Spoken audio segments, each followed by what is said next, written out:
Let's fill out the COVID-19 checklist for Percival Zine. Medical documentation usually takes 10 to 20 minutes. In the WD system, it shouldn't take more than 2. Percival gives a history of fever, shortness of breath, muscle soreness, and fatigue. He doesn't have severe disease signs such as mental status changes, but he has been bedridden. He does not know what the source of his exposure is, but he does recall being around someone sick at work a few days ago. Notice as we click the history findings on the left, the medical note is being written on the right. Pertinent positive findings are listed on top of the history section. The user can also directly enter in history findings by clicking on the appropriate box, such as vomiting or coughing.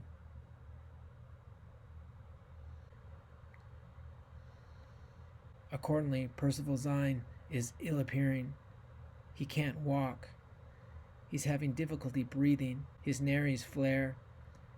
He can't speak in full sentences, and when you listen to his lungs, he has rhonchi at the bases.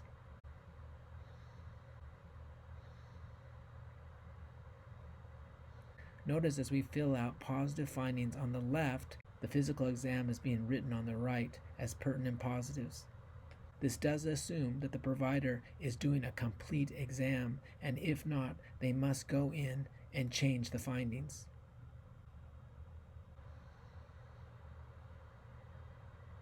Next comes testing.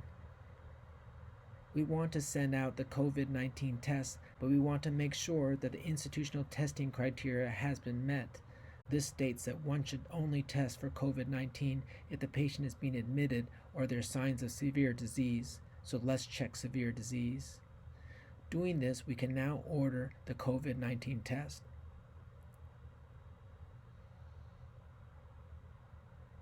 Notice that as we order the test appears on the right side of the screen.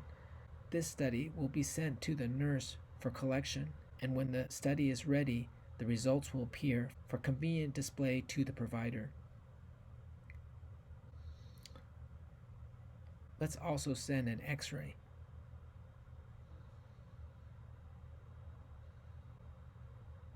The treatment of COVID-19 must be done carefully. Patients must be masked and treated in appropriate areas, and also providers are to wear personal protective equipment. Institutions often like to verify that these two standards have been met, so in this case, providers are to check that patient is in a COVID-19 appropriate treatment area and that they are donning appropriate personal protective gear. Sometimes there can be confusion about what that gear entails. In this case, the institution can present their standard for PPE. Here we see the CDC preferred standard, but also an acceptable alternative standard.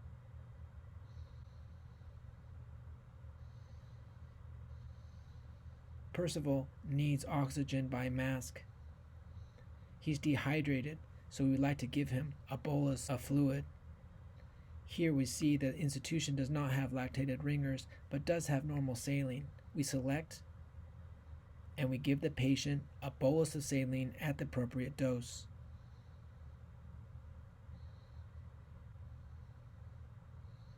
If you recall, Percival also has a fever at 39. He is too sick to take by mouth, but we can give the injected form of paracetamol. Again, we see that this is in stock. We select. The system automatically calculates the appropriate dose of 15 milligrams per kilogram, and we give a single dose.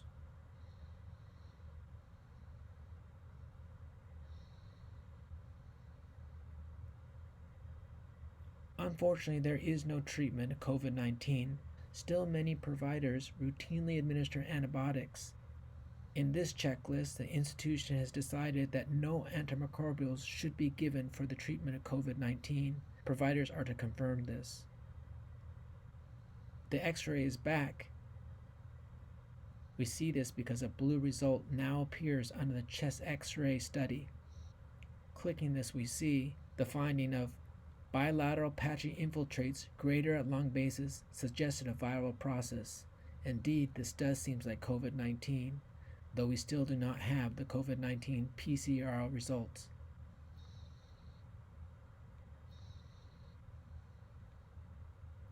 Regardless, Percival Zine should be admitted to the hospital. Their criteria is respiratory distress. Percival's family is distraught, as is Percival. The provider is reminded to discuss with both the disease and course, to discuss danger signs and what they will be watching out for, and what the family at home should do to protect themselves during this time.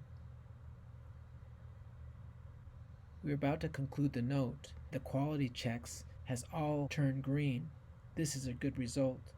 Let's click the quality treatment rectangle. Here we see that the institutional standard for proper treatment of COVID-19 depends on all the following factors being met: the patient being treated in the appropriate area, the provider protecting him or herself with standard PPE, a confirmation that no antimicrobials were given, and admission to the hospital with rationale. Let's see what happens if we were to take away one of these items. Let's say that we did not confirm that antimicrobials were given. In fact, we even gave antimicrobials. I won't actually do this.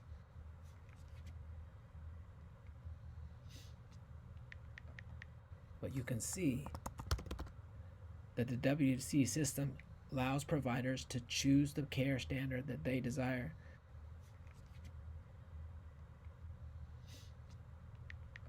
Going back to the treatment quality rectangle, we see that those items that have been documented present as a dotted green line, but items not completed appear as a single gray line. Indeed, we just unchecked this box. Going back, we get back the green triangle, and we see that the totality of system logic has been met by the solid lines, resulting in a smiley face. Let's conclude this case. The status of Percival is guarded. He's sick, but he's still conscious and able to maintain his oxygen with just O2 by mask. We're going to admit Percival for further care. At this point, the provider can complete the visit. They have the option to review the note that has been done.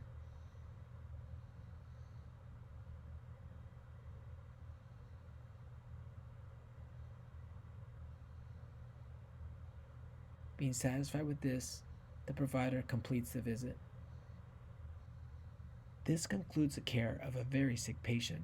Hopefully you see that a structured approach to even a new pathogen like COVID-19 means fast, safe, high quality, standardized care for patients wherever the organization is practicing.